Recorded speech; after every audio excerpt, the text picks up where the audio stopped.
ओम शांति। आइए सुनते हैं प्यारे बाप दादा की 2 जनवरी इसकी साकार मुरली। मीठे बच्चे, तुम राज ऋषि हो। तुम्हें बेहद का बाप सारी पुरानी दुनिया का संन्यास सिखलाते हैं, जिससे तुम राजाई पद पा सको। प्रश्न है, इस समय किसी भी मनुष्य के कर्म अकर्म नहीं हो सकते हैं, क्यों? उत्तर, क्योंकि सारी दुनिया में माया का राज्य है। सब में 5 विकार प्रवेश हैं। इसलिए मनुष्य जो भी कर्म करते हैं वह विकर्म ही बनता है। सतयुग में ही कर्म अकर्म होते हैं, क्योंकि वहाँ माया होती नहीं। प्रश्न दूसरा, किन बच्चों को बहुत अच्छी प्राइज मिलती है? उत्तर, जो श्रीमत पर पवित्र बन अंधों की लाठी बनते हैं, कभी 5 विकारों के वश कुल कलंकित नहीं बनते, उन्हें बहुत अच्छी प्राइज मिल जाती है। अगर कोई बार बार माया से हार खाते हैं तो उनका पासपोर्ट ही कैंसिल हो जाता है। गीत है ओम नमो शिवाय। ओम शांति। सबसे ऊंच है परम पिता परमात्मा, अर्थात परम आत्मा। वह है रचयिता। पहले ब्रह्मा विष्णु शंकर को रचते हैं, फिर आओ नीचे अमरलोक में। वहाँ है लक्ष्मी नारायण का राज्य। सूर्यवंशी का राज्य चंद्रवंशी का नहीं है। ये कौन समझा रहे हैं? ज्ञान का सागर। मनुष्य को कब समझा न सके। बाप सबसे ऊंच है, जिसको भारतवासी मात पिता कहते हैं। तो जरूर प्रैक्टिकल में मात पिता चाहिए। गाते हैं तो जरूर कोई समय हुए होंगे। तो पहले पहले ऊंचते ऊंच हैं वह निराकार परम पिता परमात्मा। बाकी तो हर एक में आत्मा है। आत्मा जब शरीर में है तो दुखी व सुखी बनती है। ये बड़ी समझने की बातें हैं। ये कोई दंत कथाएं नहीं हैं। बाकी जो भी गुरु गुसाई आदि सुनाते हैं वह सब दंत कथाएं हैं। अब भारत नरक है। सतयुग में इनको स्वर्ग कहा जाता है। लक्ष्मी नारायण राज्य करते थे। वहाँ सब सौभाग्यशाली रहते थे। कोई दुर्भाग्यशाली थे ही नहीं। कोई भी दुख रोग था ही नहीं। यह है पाप आत्माओं की दुनिया। भारतवासी स्वर्गवासी थे। लक्ष्मी नारायण का राज्य था। श्री कृष्ण को तो सभी मानते हैं। देखो, इनको 2 गोले दिए हैं। श्री कृष्ण की आत्मा कहती है, अब मैं नरक को लात मार रहा हूँ, स्वर्ग हाथ में ले आया हूँ। पहले कृष्णपुरी थी, अब कंसपुरी है। इसमें यह श्री कृष्ण भी है। इनके 84 जन्मों के अंत का यह जन्म है, परंतु अब वह श्री कृष्ण का रूप नहीं है। यह बाप बेट समझाते हैं। बाप ही आकर भारत को स्वर्ग बनाते हैं। अब नरक है, फिर स्वर्ग बनाने बाप आए हैं। यह पुरानी दुनिया है। जो नई दुनिया थी अब वह पुरानी है। मकान भी नए से पुराना होता है, आखिर तोड़ने लायक हो जाता है। अब बाप कहते हैं, मैं बच्चों को स्वर्गवासी बनाने राजयोग सिखलाता हूँ। तुम राज ऋषि हो। राजाई प्राप्त करने के लिए तुम संन्यास करते हो विकारों का। वह हद के सन्यासी घर बार छोड़ जंगल में चले जाते हैं, परंतु हैं फिर भी पुरानी दुनिया में। बेहद का बाप तुमको नर्क का संन्यास कराते हैं और स्वर्ग का साक्षात्कार कराते हैं।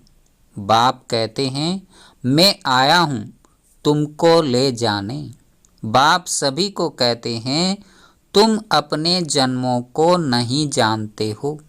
यह तो जरूर है जो जैसा कार्य करेगा, अच्छा व बुरा, उस संस्कार अनुसार जाकर जन्म लेंगे। कोई साहूकार, कोई गरीब, कोई रोगी, कोई तंदुरुस्त बनते हैं। यह है अगले जन्मों के कर्मों का हिसाब। कोई तंदुरुस्त हैं, जरूर आगे जन्म में हॉस्पिटल आदि बनाए होंगे। दान पुण्य जास्ती करते हैं तो साहूकार बनते हैं। नरक में मनुष्य जो भी कर्म करते हैं वह जरूर विकर्म ही बनेंगे, क्योंकि सब में 5 विकार है। अब सन्यासी पवित्र बनते हैं, पाप करना छोड़ देते हैं, जंगल में जाकर रहते हैं, परंतु ऐसे नहीं, उनके कर्म अकर्म होते हैं।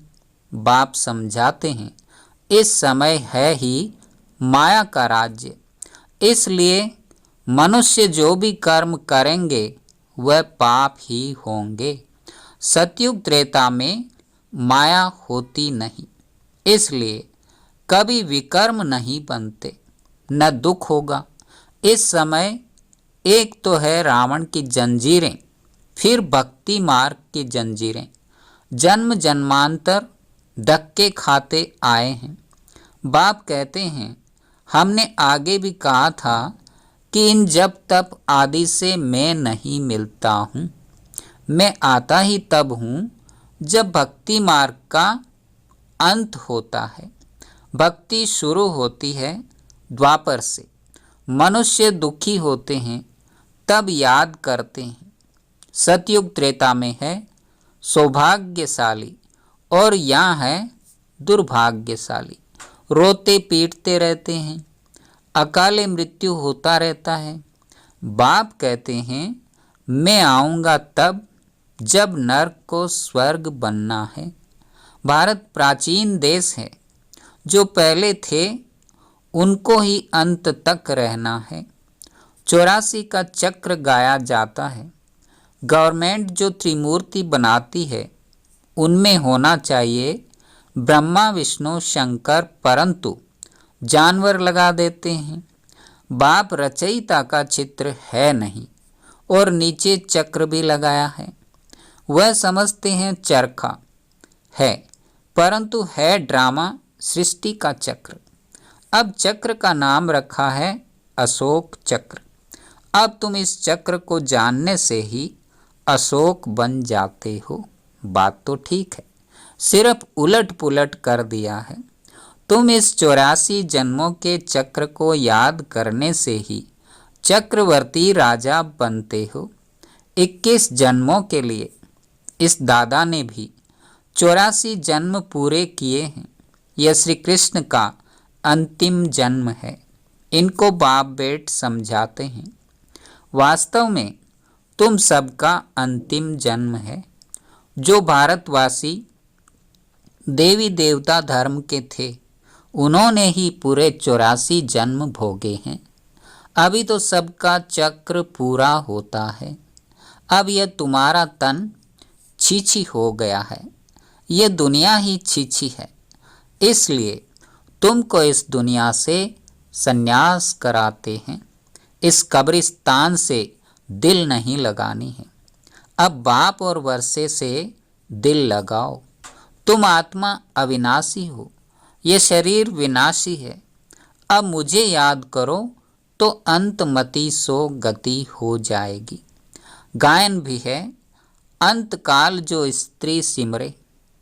अब बाप कहते हैं अंतकाल जो शिव बाबा सिमरे वह नारायण पद प्राप्त कर सकता है। नारायण पद मिलता ही है सतयुग में। बाप के सिवाय यह पद कोई दिला न सके। यह पाठशाला है ही मनुष्य से देवता बनने की। पढ़ाने वाला है बाप, जिसकी महिमा सुनी। ओम नमो शिवाय। तुम जानते हो हम उनके बच्चे बन गए हैं, अब वर्षा ले रहे हैं। अब तुम मनुष्य मत पर नहीं चलते। मनुष्य मत पर चलने से तो सब नरकवासी बन गए हैं। शास्त्र भी मनुष्यों के ही गाए हुए हैं अथवा बनाए हुए हैं। सारा भारत इस समय धर्म भ्रष्ट, कर्म भ्रष्ट बन पड़ा है। देवताएं तो पवित्र थे। अब बाप कहते हैं, अगर सौभाग्यशाली बनने चाहते हो तो पवित्र बनो। प्रतिज्ञा करो, बाबा हम पवित्र बन आपसे पूरा वर्षा जरूर लेंगे। ये तो पुरानी पतित दुनिया खत्म होने वाली है। लड़ाई झगड़ा क्या क्या लगा पड़ा है। क्रोध कितना है, बाम्स कितने बड़े बड़े बनाए हैं, कितने क्रोधी लोभी हैं। वहाँ श्री कृष्ण कैसे गर्भ महल से निकलते हैं, सो तो बच्चों ने साक्षात्कार किया है। यहाँ है गर्भ जेल। बाहर निकलने से माया पाप कराने लग पड़ती है। वहाँ तो गर्भ महल से बच्चा निकलता है, रोशनी हो जाती है, बड़े आराम से रहते हैं। गर्भ से निकला और दासियाँ उठा लेती, बाजे बजने लग पड़ते। यहाँ वहाँ में कितना फर्क है। अब तुम बच्चों को 3 धाम समझाए हैं। शांति धाम से ही आत्माएं आती है। आत्मा तो स्टार की मिसल है जो भ्रकुटी के बीच में रहती है। आत्मा में 84 जन्मों का अविनाशी रिकॉर्ड भरा हुआ है। न ड्रामा का भी विनाश होता, न एक्ट बदली हो सकती। यह भी वंडर है, कितनी छोटी आत्मा में 84 जन्मों का पाठ बिल्कुल एक्यूरेट भरा हुआ है। यह कभी पुराना नहीं होता, नित्य नया है। हूबहू आत्मा फिर से अपना वही पाठ शुरू करती है। अब तुम बच्चे आत्मा सो परमात्मा नहीं कह सकते। हम सो का अर्थ बाप ही यथार्थ रीति समझाते हैं। वे तो उल्टा अर्थ बना देते हैं। या तो कहते हैं अहम ब्रह्मास्मि, हम परमात्मा हैं, माया को रचने वाले। अब वास्तव में माया को रचा नहीं जाता। माया है 5 विकार। वह बाप माया को नहीं रचते। बाप तो नई सृष्टि रचते हैं। मैं सृष्टि रचता हूँ, यह और कोई नहीं कह सकते। बेहद का बाप एक ही है। ओम का अर्थ भी बच्चों को समझाया गया है। आत्मा है ही शांत स्वरूप, शांति धाम में रहती है। परंतु बाप है ज्ञान का सागर, आनंद का सागर। आत्मा की यह महिमा नहीं गाएंगे। हाँ, आत्मा में नॉलेज आती है। बाप कहते हैं, मैं एक ही बार आता हूँ, मुझे वर्षा भी जरूर देना पड़े। मेरे वर्षे से भारत एकदम स्वर्ग बन जाता है। वहाँ पवित्रता, सुख, शांति सब कुछ था। यह है बेहद के बाप का सदा सुख का वर्षा। पवित्रता थी तो सुख शांति भी थी। अभी अपवित्रता है तो दुख अशांति है। बाप बेट समझाते हैं, तुम आत्मा पहले पहले मूल वतन में थी, फिर देवी देवता धर्म में आई, फिर क्षत्रिय धर्म में आई। 8 जन्म सतो प्रधान में, फिर 12 जन्म सतो में, फिर 21 जन्म द्वापर में, फिर 42 जन्म कलयुग में। यहाँ शूद्र बन पड़े। अब फिर ब्राह्मण वर्ण में आना है, फिर देवता वर्ण में जाएंगे। अब तुम ईश्वरीय गोद में हो। बाप कितना अच्छी रीति समझाते हैं। 84 जन्मों को जानने से फिर उसमें सब कुछ आ जाता है। सारे चक्र का ज्ञान बुद्धि में है। यह भी तुम जानते हो। सतयुग में है एक धर्म, वर्ल्ड ऑलमाइटी अथॉरिटी राज्य। अब तुम लक्ष्मी नारायण पद पा रहे हो। सतयुग है पावन दुनिया। वहाँ बहुत थोड़े होते हैं, बाकी सब आत्माएं मुक्ति धाम में रहती है। सबका सदगति दाता एक ही बाप है। उनको कोई जानता ही नहीं और ही कह देते हैं कि परमात्मा सर्वव्यापी है। बाप कहते हैं तुमको किसने कहा? कहते हैं गीता में लिखा हुआ है। गीता किसने बनाई? भगवान उवाच, मैं तो इस समय साधारण ब्रह्मा तन का आधार लेता हूँ। लड़ाई के मैदान में एक अर्जुन को कैसे बैठ ज्ञान सुनाएंगे? तुमको कोई लड़ाई व जुआ आदि थोड़े ही सिखाई जाती है। भगवान तो है ही मनुष्य से देवता बनाने वाला। वह कैसे कहेंगे कि जुआ खेलो, लड़ाई करो? फिर कहते द्रौपदी को 5 पति थे। ये कैसे हो सकता? कल्प पहले बाबा ने स्वर्ग बनाया था, अब फिर से बना रहे हैं। श्री कृष्ण के 84 जन्म पूरे हुए। यथा राजा रानी तथा प्रजा, सबके 84 जन्म पूरे हुए। अब तुम शूद्र से बदल ब्राह्मण बने हो। जो ब्राह्मण धर्म में आएंगे वही मम्मा बाबा कहेंगे, फिर भल कोई माने व न माने। समझते हैं हमारे लिए मंजिल ऊंची है, फिर भी कुछ न कुछ सुनते हैं तो स्वर्ग में जरूर आएंगे, परंतु कम पद पाएंगे। वहाँ यथा राजा रानी तथा प्रजा सब सुखी रहते हैं। नाम ही है heaven. Heavenly God father heaven स्थापन करते हैं। यह है खेल। सब सीताओं को रावण ने जेल में बांध रखा है। सभी शोक में बैठ भगवान को याद कर रहे हैं कि इस रावण से छुड़ाओ। सतयुग है अशोक वाटिका। जब तक सूर्यवंशी राजधानी तुम्हारी स्थापन नहीं हुई है तब तक विनाश नहीं हो सकता। राजधानी स्थापन हो, बच्चों की कर्मातीत अवस्था हो, तब फाइनल लड़ाई होगी। तब तक रिहर्सल होती रहती है। इस लड़ाई के बाद स्वर्ग के गेट खुलने वाले हैं। तुम बच्चों को स्वर्ग में चलने लायक बनना है। बाबा पासपोर्ट निकालते हैं। जितना जितना पवित्र बनेंगे, अंधों की लाठी बनेंगे तो प्राइज भी अच्छी मिलेगी। बाबा से प्रतिज्ञा करनी है, मीठे बाबा हम आपकी याद में जरूर रहेंगे। मुख्य बात है पवित्रता की। 5 विकारों का दान जरूर देना पड़े। कोई हार खाकर खड़े भी हो जाते हैं। अगर 2-4 बारी माया का घूंसा खाकर फिर गिरा तो नापास हो जाएगा, पासपोर्ट कैंसिल हो जाता है। बाप कहते हैं बच्चे कुल कलंकित मत बनो, तुम विकारों को छोड़ो, मैं तुमको स्वर्ग का मालिक अवश्य ही बनाऊंगा। अच्छा, मीठे मीठे सिकी लधे बच्चों प्रति माता पिता बाप दादा का याद प्यार और गुड मॉर्निंग। रूहानी बाप की रूहानी बच्चों को नमस्ते।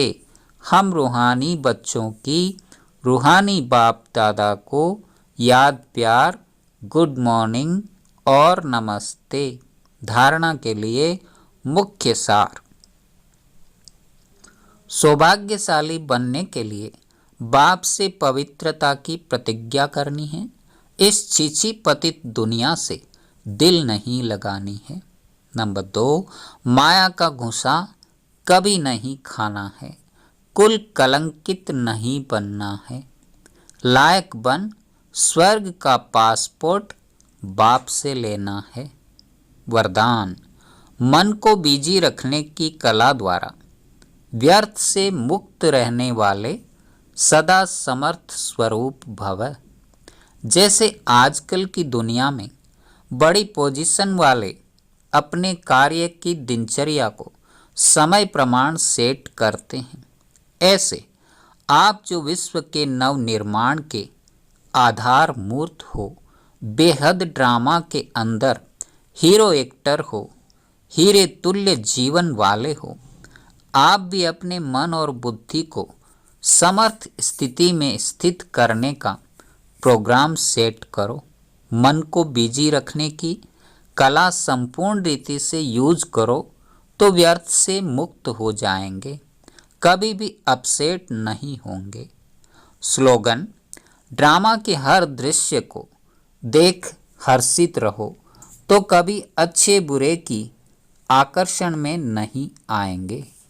ओम शांति, ओम शांति।